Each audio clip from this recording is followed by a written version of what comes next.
ये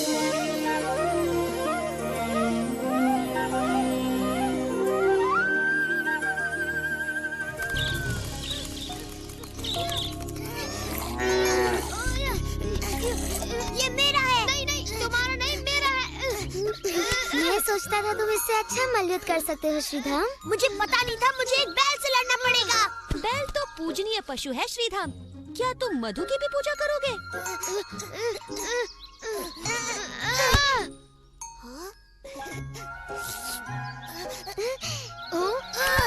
मेरे देवता विष्णु हैं। उनसे प्रार्थना करके मैं इस बैल को हरा दूंगा। तुम्हारी प्रार्थना स्वीकार हो गई मित्र।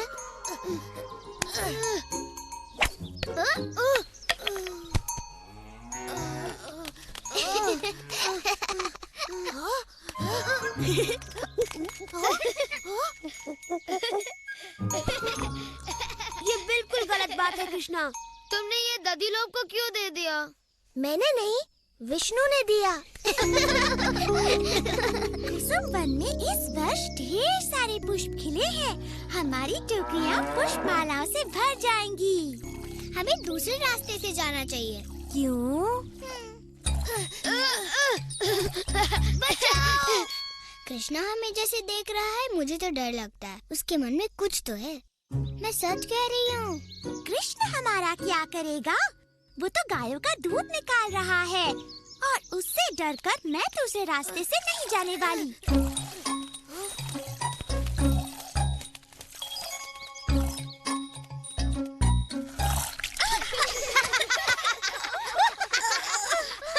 तुम्हें क्या हुआ लक्ष्मी?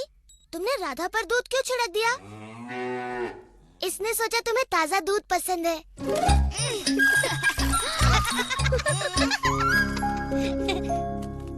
तुमने तो आज के लिए काफी दूध निकाल लिया है कृष्णा। हाँ मैया, अब मैं गायों को चराने ले जाता हूँ।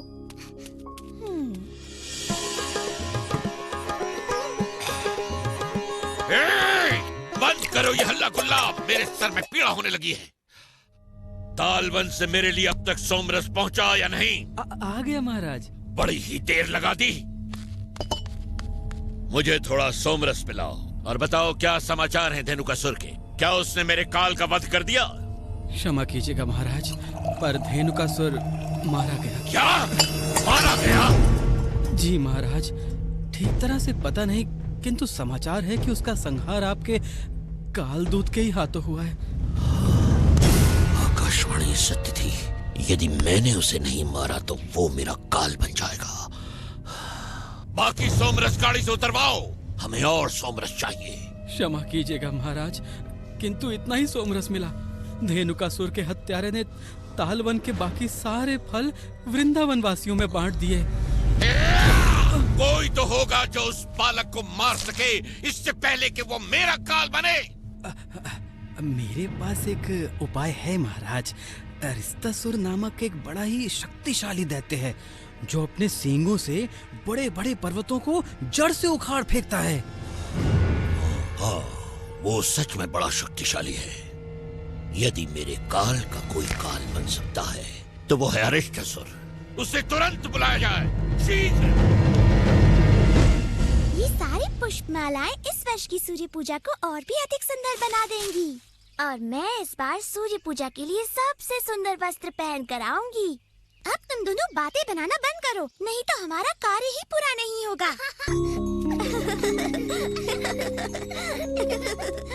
राधा, ये क्या कर रही हो? सूर्य पूजा के लिए पुष्प चुन रही हूँ। सूर्य पूजा के लिए पुष्प, वो भी मेरी अनुमति के बिना? हमें तुम्हारी अनुमति की कोई आवश्यकता नहीं। देखा तुम लोगों ने? ये लड़कियां मेरे पुष्प चुरा रही हैं। तुम इस वन के मालिक कब से हो गए? तुमने कभी कोई बीज नहीं रोपा, कभी किसी वृक्ष को पानी नहीं दिया।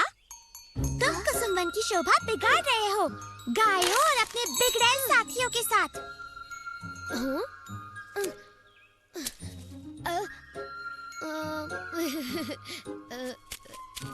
तुम होती कौन हो निंदा करने वाली मुझ जैसे सदाचारी सज्जन की? हाँ, सज्जन और सदाचारी कृष्ण, जिसने जन्म होते ही एक नारी के प्राण हर लिए।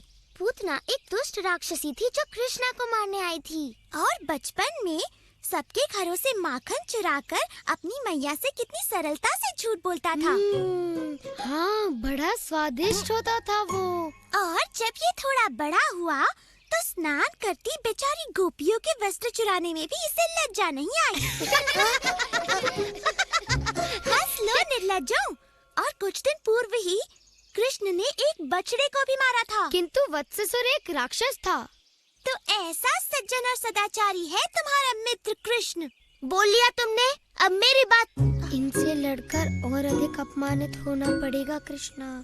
कृष्णा माखन चोर, कृष्णा माखन चोर, कृष्णा माखन चोर, कृष्णा माखन चोर। आजकल मेरी सज्जनता का कोई महत्व ही नहीं रह गया। चलो गायों को किसी और स्थान पर ले जाएं।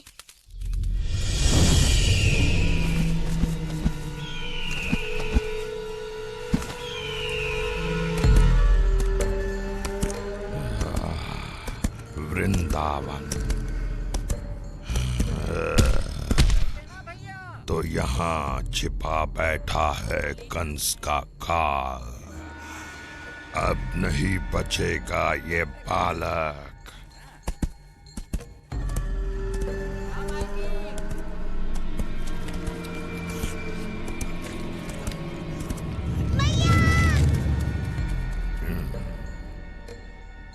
ये तो बड़ा डरपोक बालक था। ये वो नहीं हो सकता। अरे कोमल, तुमने मेरे लाल को कहीं देखा? हर शाम मैं व्याकुल होकर उसके वापस आने की राह देखती हूँ। तुम्हारी व्याकुलता मैं समझती हूँ। मैं भी उसकी वापसी की प्रतीक्षा करती हूँ। उसके नए नए कारनामे सुनकर बड़ा आनंद आता है। नए नए कारनामे? आहा, हो न हो ये वही है। रुक कर प्रतीक्षा करता हूँ। ललिता, विशाखा, देखो यहाँ के पुष्प कितने सुंदर हैं, परंतु वहाँ तक मेरा हाथ ही नहीं पहुँचता। ये कैसी आवाज है? किसी गाय के गले की घंटी होगी। सो जाओ भाई। ये घंटे की आवाज नहीं लगती। ये क्या कर रही है?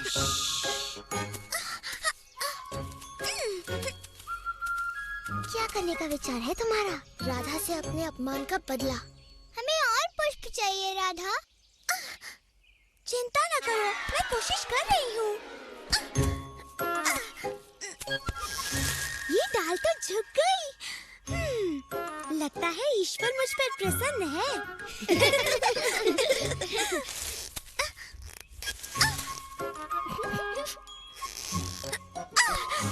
आ गई पकड़ने।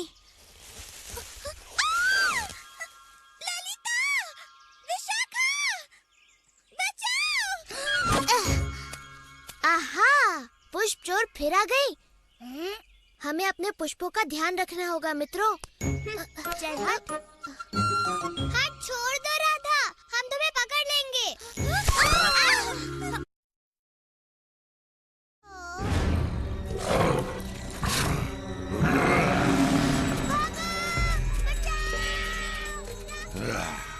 इनमें से कोई नहीं। परंतु यदि कंस का काल इतना पराक्रमी है जितना कि मैंने सुना है, तो अपने गांव को विपत्ति में देख दौड़ा चला आएगा।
गायों के साथ घर चले गए कृष्णा।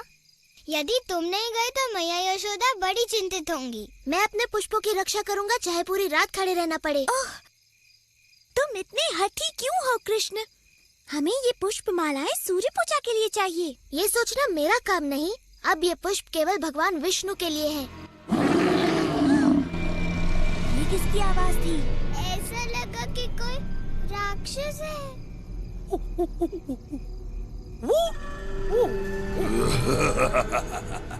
आओ कृष्णा, बचा लो अपना प्रिय वृंदावन। रुक जाओ कृष्ण, ये कोई षड्यंत्र है। हो भी सकता है, पर मैं वृंदावन वासियों की पुकार अनसुनी नहीं कर सकता।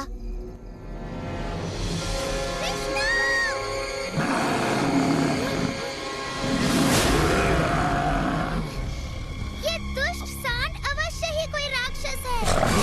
तुमने उसे क्रोधित कर दिया है।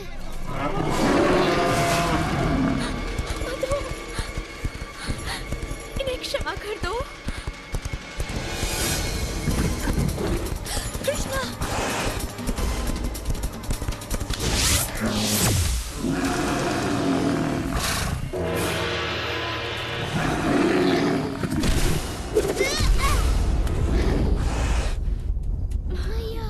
डरो मत सुबाला, ये तो बस एक साधारण सी गाय है। कहो तो वन में इसे भी घास चराने ले जाओ। मजाक बहुत हो गया बालक।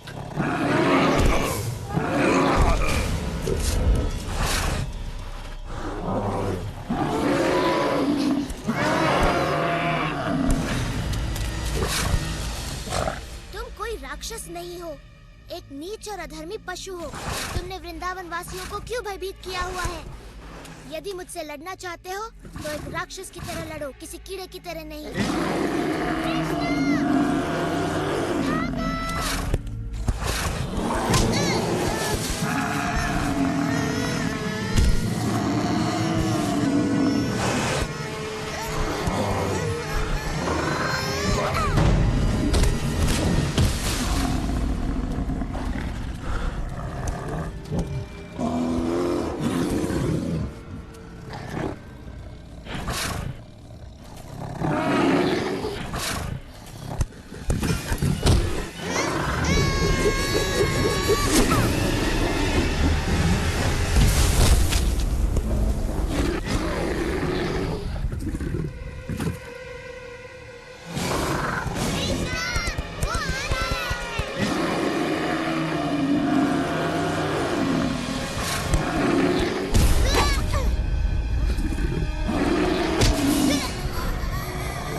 मेरे प्रिय कृष्णा। धन्यवाद। एक और? स्वादिष्ट। नहीं नहीं बस और नहीं। कृष्णा मेरे हाथ से भी। अच्छा बस एक और। आप लोग भी खाइए ना।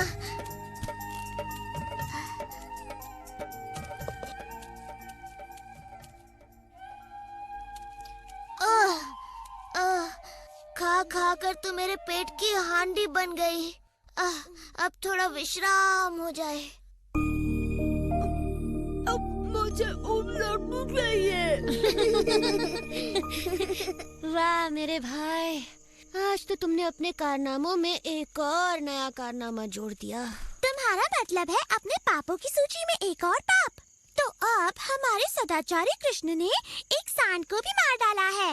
वो कोई साधारण सांड नहीं था, बल्कि एक राक्षस था, वो भी सांड के वेश में। ओ कृष्ण, चाहे जो हो, वो था तो गौ जाति का ही ना। अब तुम्हें गौ हत्या का पाप लगेगा। ठीक है, मैं कल यमुना में स्नान कर पाप धो लूंगा। उससे कुछ नहीं होने वाला। ललिता सही कहती है, ये घोर पाप है और इसे धोने के लिए तुम्हें संसार की सारी पवित्र नदियों में स्नान करना ही पड़ेगा।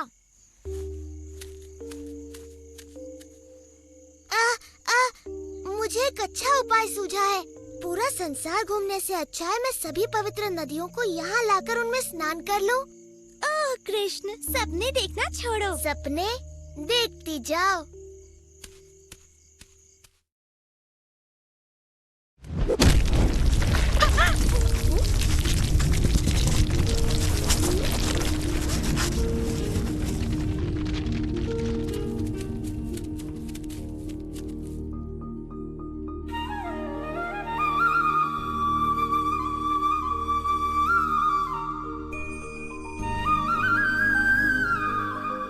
मैं हूँ गंगा, पर्वतों के राजा, हिमवान की पुत्री।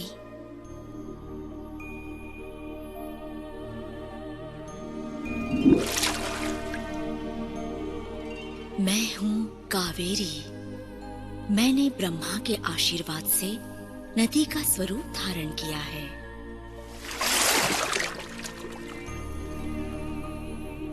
मैं गोदावरी हूँ। मेरा जल आप ही की तरह मधुर है श्री कृष्णा। मैं हूँ सरस्वती।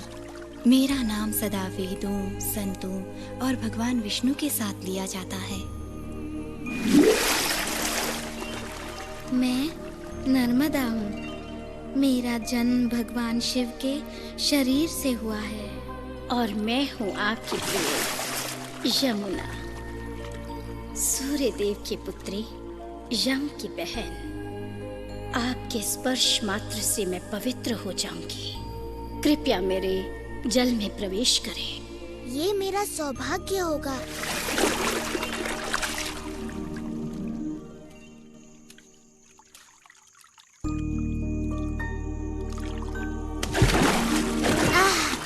इस सरोवर का नाम होगा श्याम कुंड। इसका जल पवित्र और शीतल है और श्याम कुंड में स्नान कर मेरे समस्त पाप धुल गए हैं। पर तुम तीनों पाप की भागी बन गई हो, राक्षस अरिष्टासुर का पक्ष लेकर। आओ, श्याम कुंड में स्नान करके अपने पाप धो लो। नहीं, तुम्हारे पाप धोकर अब ये जल अशुद्ध हो गया है। हम अपना सरोवर स्वयं बनाएंगी। हाँ, यहीं पर जहाँ अरिष्टासुर ने अपने पैरों से गड्ढा बना दिया।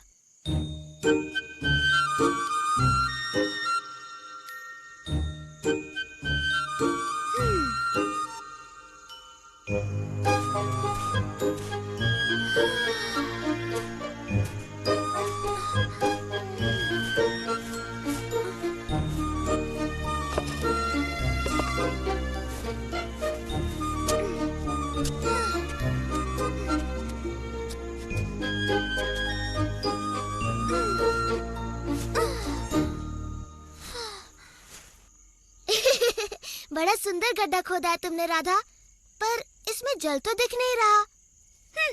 जल भी आएगा। यदि वर्षा की प्रतीक्षा कर रही हो तो फिर भूल ही जाओ। मेघ का एक छोटा सा टुकड़ा तो तुम तीनों ने निश्चय कर लिया है कि तुम्हें मेरा अशुद्ध जल नहीं चाहिए? नहीं, बिल्कुल नहीं। हम मानसी गंगा से अपना शुद्ध जल लाएंगी।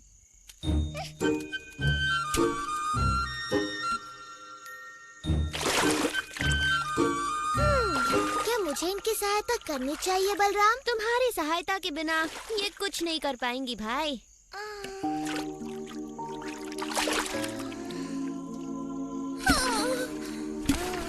यह असंभव है। ऐसे तो सरोवर बनने में पूरा जीवन लग जाएगा।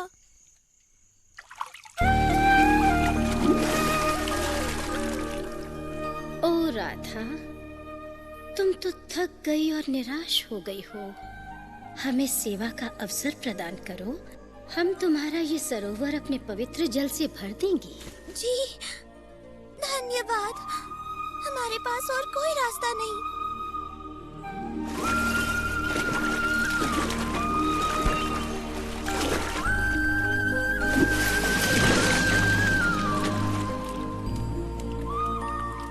तुम्हारा सरोवर राधा कुंड तो मेरे सरोवर से भी कहीं अधिक सुंदर है। ये सरोवर सदा मेरा प्रिय रहेगा और मैं यहाँ प्रतिदिन स्नान करूँगा। तुम्हारा सरोवर भी बड़ा सुंदर है कृष्णा। मैं प्रतिदिन यहाँ अपनी सखियों के साथ स्नान और जल क्रीड़ा किया करूँगी।